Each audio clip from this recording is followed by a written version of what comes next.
Hey, my name is Chris Brennan, and joining me today is astrologer Leisa Schaim, and we're going to be looking at your year ahead horoscope and astrology forecast for the zodiac sign of Cancer for the entire year of 2026. Hey, Lisa, thanks for joining me for horoscopes this year. Hey Chris, glad to be here. All right, so we recommend watching the horoscope that matches your rising sign primarily for our forecast if you know your birth time. Although, if you don't, then you can look at the one for your sun sign. So, we're going to focus on giving a big picture overview of the major transits and themes that you're going to encounter over the course of the next year. So, let's go ahead and jump right into it. Here's the planetary movements calendar that shows the movements of the planets through the year. And here are the major transits that we're going to be focusing on during the course of this forecast. The very first one is that Neptune and Saturn are both going to move into Aries early on this year, and then they're going to form a conjunction in the sign of Aries in the month of February. So, this is a transit where both of these planets are moving from your ninth house of education and beliefs and travel, and they're moving into your 10th house of career, where they're going to stay for quite a while because these are slower moving outer planet transits, right? Right. Yeah, so they both dipped in for part of the year in 2025, and they got as close to conjunct as they were going to be in July. So if you think back to July, that'll give you a sense of that preview of what's coming up in 2026 for you. So they're both going to be transiting your 10th house of career and public reputation, how people see you publicly, any public roles, professional life, and so forth. And with the combination of Neptune and Saturn there can initially be some dissolving of structures that had previously been in place in your professional life, but that also can open you up to a time of reimagining and putting into reality things that you have dreamed of for your professional life. Absolutely. Yeah. So the departure of Neptune from your ninth house is going to bring some clarity because it's going to remove some ambiguity and some nebulousness from the area of beliefs and your thoughts and education and things like that, and probably a good way that feels like an alleviation of some heaviness in that area. But then it's going to move some of that a little bit to your 10th house. So on the one hand, you're going to need to do some restructuring when it comes to your career and your overall life direction. There are sometimes some difficulties or setbacks or surmountable obstacles that come up in terms of our career during this time, where it can be one of those situations where one door closes, but then it ends up opening another as a result of that. And there's also just going to be some ambiguity because Saturn and Neptune has this reality distortion field when they come into a conjunction, and that energy is really going to peak around February for you, which may make it difficult to tell the difference between what's real versus not what's not, or in a career context, what's practical to do versus what you want to do in terms of your ideals and your beliefs. And that's going to peak around February, but then it's going to dissipate a little bit after that, which will hopefully bring a little bit more clarity for the rest of the year. Yeah, you're basically blending the energies of like imagination or dreams, aspirations, idealism, and um, reality, concrete. What can you make real of those dreams? Definitely. All right, so that's our first major transit of the year. Then the next one that comes up right on the heels of that is we enter our first eclipse season starting in February and going through into March, where there's going to be first an eclipse in February in the sign of Aquarius in your eighth house, and then there's going to be an eclipse in Virgo starting in March in your third whole sign house, which is the place of siblings, neighbors, short distance travel, and communication. So these are interesting. This is interesting because the Aquarius eclipse is going to be the first and a start of a new series of eclipses, bouncing back and forth this year between your eighth house of shared resources and other people's money and your second house later in the year of personal finances and possessions. So it's going to start to shift the focus of having major beginnings and major endings when it comes to the financial sector of your chart over the course of 2026. hmm So this first one in Aquarius is going to be in the eighth house. So that's involving shared resources, shared finances, other people's money, or your partner's income if you are partnered. Also, other financial topics that aren't direct income, like taxes, loans, debt, and so forth. And then the final one is mortality, related things. So especially the financial pieces of that. So estate planning, like wills, inheritance, and so forth. So when the eclipses start happening in those financial sectors, there'll be beginnings and endings around those topics. And at the point of the Aquarius one, early in the year, that'll be on those shared resources side. Yeah, absolutely. And the Virgo eclipse in your third house of communication is actually a continuation of a series of eclipses that was already happening last year in 2025 of major beginnings and major endings when it comes to communication and how you speak into the world, but also people in your life, such as siblings, if you have any, extended family and relatives, as well as neighbors in your city around you in general, everything outside of your immediate home and living situation. There can be some major beginnings and major endings in that area. For example, either in terms of things going on in your siblings' life, if you have any, or in terms of your relationship with your siblings, entering into some sort of new chapter, with one chapter closing and then opening up a new one around the time of this eclipse. hmm Yeah, there can also be beginnings and endings around short distance travel, i.e., like how you get around. So oftentimes people will like get a new car, their car will break down, and they need a new one. That can come up during third house eclipses pretty commonly. Right, definitely. All right, so that's the eclipse season that wraps up in March. The next major transit we move into is Uranus is going to move into Gemini starting in April, and it's going to stay there for the next 6 or 7 years. So this is a major transit because Uranus is departing from your 11th house of friends and groups and alliances, where it's been transiting since 2018 and 2019, causing some unexpected shakeups and innovations when it comes to friends and groups. And now Uranus is moving into a house that has to do more with seclusion, sometimes our relationship with people that we don't get along with as well in our life, as well as our relationship with more internal processes that have to do with isolation and self-contemplation, which can include working on improving our mental health and things like that, and finding new and innovative ways to do that sort of inner work. Definitely. Yeah, and with any Uranus transit as it's going through those house topics that you just mentioned, it does it via experimentation or suddenness. So you can have sort of sudden epiphanies while you're, in contemplative mode, or you can have sudden realizations around how to better approach your mental health or how to best approach dealing with people you don't get along with, and that sort of thing. Yeah, absolutely. So sometimes there can be unexpected disruptions that come up when it comes to people in your life that you don't get along with, or even people who are enemies or work against you in some way.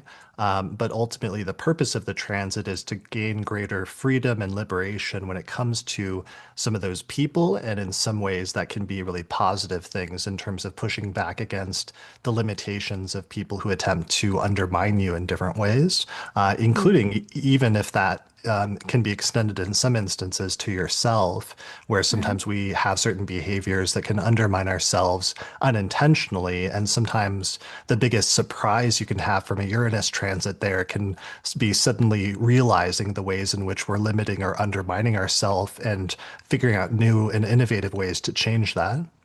Definitely. Yeah, that's a really good point. So this is a long-term transit. It's a 7-year transit approximately, where we've only got a little dip of it in the second half of 2025. So this isn't all going to happen at once. It'll be at different points in an ongoing way. Definitely. All right, so let's move on to our next transit, which is Jupiter is going to spend the first half of the year in the sign of Cancer, which is your first house and your rising sign of self, mind, and body. But then starting in late June, Jupiter is going to transit into the sign of Leo, which is your second house of money, finances, and possessions. So Jupiter transits are usually about growth and expansion and opportunities, especially if you're born with a day chart. This will tend to be a very positive transit in the first half of the year for expanding your sense of self. Sometimes it can be a period of improving your health or your body or your physical appearance. But in the second half of the year, it really shifts towards expanding things from a financial perspective and having some potentially windfalls or good opportunities to increase your income. Definitely. Yeah, Jupiter going through your first house can expand your sense of self. It can also make you more generous or more laid back temporarily than you usually are. And It's just sort of a positive overall transit for you. And then as it goes into your second house, yeah, it can expand your income. It can be a good time to ask for a raise if you're in a position to do that. And it can expand like your financial acuity. So working on like financial management in new ways can pay off well for you even after the transit is over. Definitely, definitely. So that's one of the most positive transits of the year, especially for the day chart people.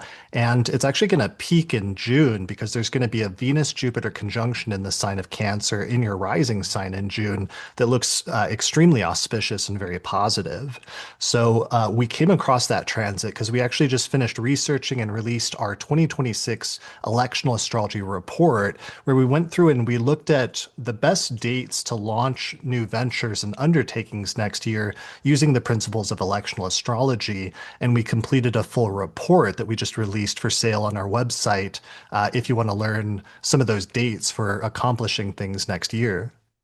Yeah, so basically taking important actions or starting new ventures at the dates and times that we give will give you the best possible results or the best chances of success for the things that you're launching at that time. And so we provided at least two charts for every month and sometimes some bonus charts. So you can use them for lots of different topics in your life, business, etc.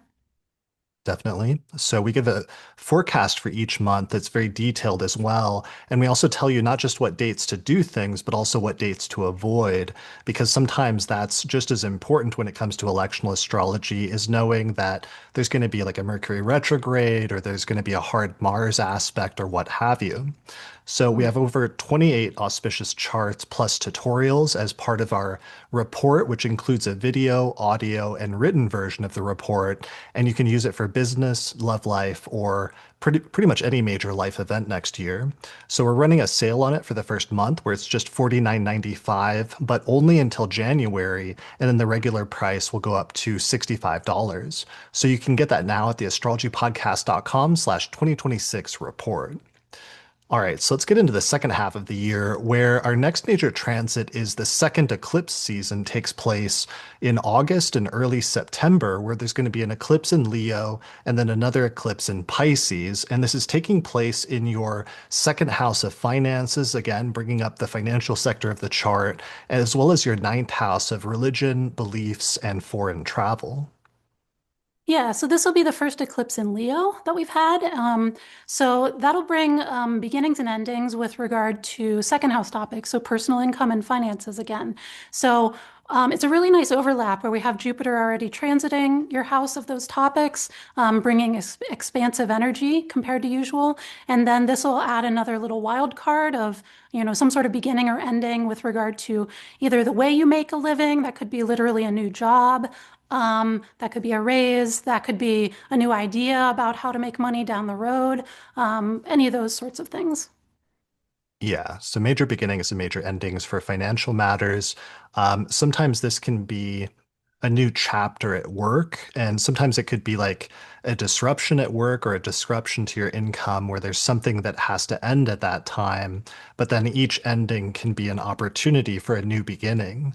So there may be one door that closes, but another that opens in terms of whether it's a work thing or whether it's just your financial outlook in general. And what's important about it is to pay attention to things that start or that you begin around this time, because sometimes around eclipses, we lay the seeds for things that will grow and develop in the future, but they start out very subtly and very in small increments at first, so that we don't always realize the significance of the new beginning that starts under an eclipse until years later. Definitely. Yeah, especially since this is going to be the first one in that series. And then we have the other eclipse in your ninth house, and that's kind of a bookend, like an end point of all the activity that's been going on with regard to belief systems or higher education, or long distance travel, things of that nature, because you've had Saturn and Neptune transiting there for quite a while. Saturn for the last few years, then this is basically the last eclipse in a series of Pisces eclipses in that same area for you. So there's some sort of end cap going on of like the last major beginning or ending with regard to one of those topics or one or more of those topics. Yeah, there's been some major changes when it comes to your beliefs, your education, and your outlook on the world over the past few years, especially since Saturn was transiting through that sign since March of 2023. And that entire process of whatever changes and restructuring you've been going through with respect to your beliefs and your knowledge and wisdom about the world is coming to some sort of completion at this point where you end one chapter and then you begin the next chapter from here on out, since that's the last eclipse that will take place in that series. So it's a great one to bring something to completion. Like some people, I'm sure will like graduate or finish some form of education or some educational program that they've been doing for a while others will finish one but then start the other for maybe like the final push into completing their education or their knowledge of some specific area of activity.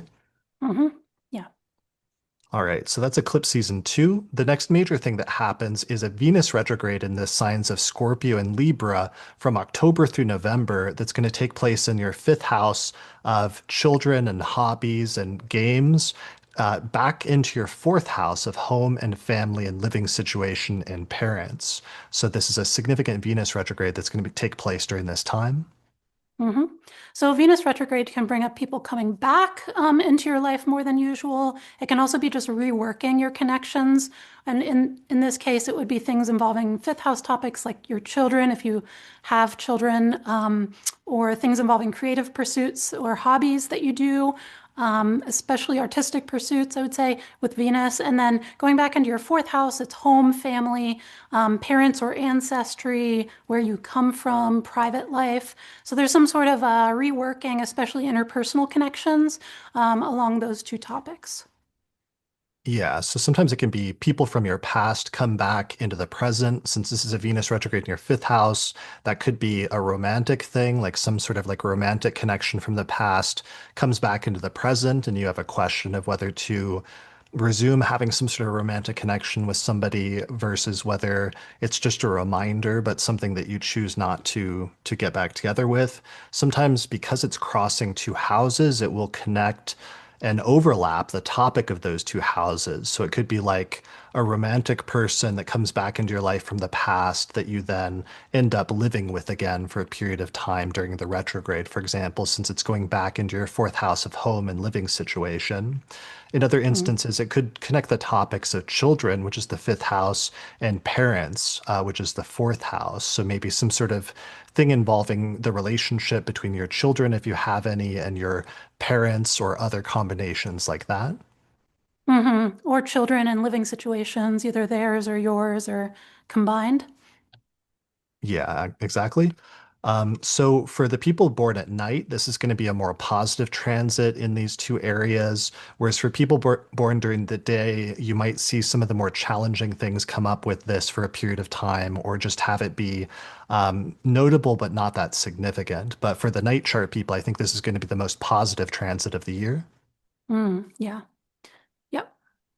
All right, so that's the Venus retrograde. That brings us to our final transit of the year, which is Mars towards the end of 2026 starts heading into a Mars retrograde period that isn't going to begin fully until January, but we get the build up to that between September and December when Mars starts moving through the signs of Leo and Virgo, which are the two signs that it's going to go retrograde in early 2027. And as a result of that, Mars is going to spend an extended amount of time in your second house of finances and your third house of communication over the next several months, starting in September through December, and then intensifying in early 2027.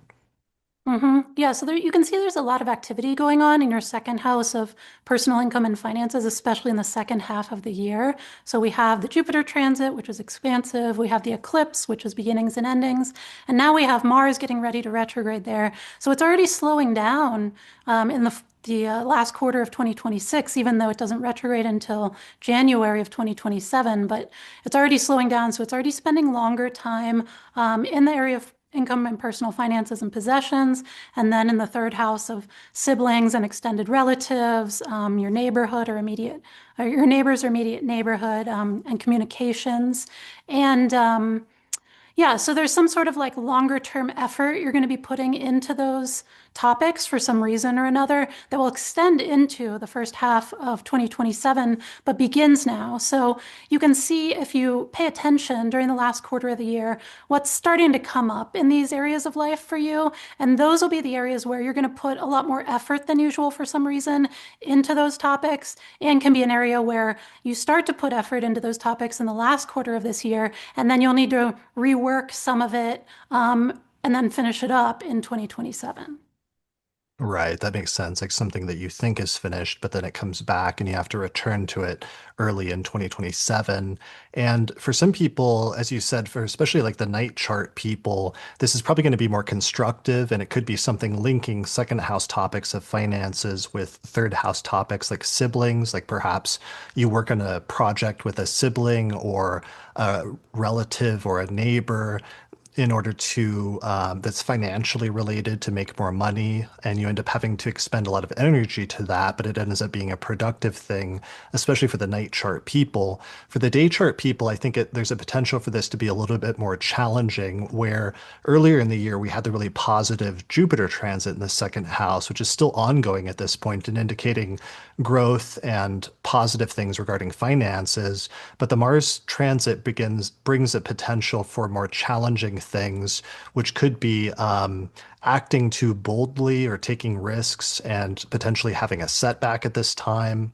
It could also mean like having a loss, or especially if you're not careful or if you're involved with like an unscrupulous character, that could be somebody that causes issues for you financially at this time, especially in Mm. connection with your third house of like siblings, neighbors, or extended relatives. Yeah. Or it could even be something like you start a new business venture, freelance thing, or whatnot, but then you incur like unexpected expenses before it evens out later on. Right. Or the third house is also like short distance travel. So it could be like your car breaks down and then it costs you a lot to get it repaired or something like that because it goes Mm. back into the second house of finances. Another thing to be careful about is with Mars transits in the third house is that sometimes we can communicate more brusquely or be a little bit more quick to anger than usual. So you want to be careful about your communication style and make sure you don't say anything in the heat of the moment that you could regret later, especially because it could then impact you financially when it goes back into your second house. Mm, definitely. Yeah. Yeah. So those are the main transits, I think, for this year. Yeah. Yeah. I think that that's pretty much the big picture overview for you. Okay, brilliant. Well, that's it for this forecast then for 2027. So thanks a lot for watching. 2026. 2026, 2027. We got a little bit into 2027. But Fair. as we said, if you want to, if you need help planning things next year and you want those auspicious dates, then check out our 2026 Electional Astrology Report. The launch sale lasts until January for $49.95. Then it goes up to $65. So get it now at theastrologypodcast.com/2026 report.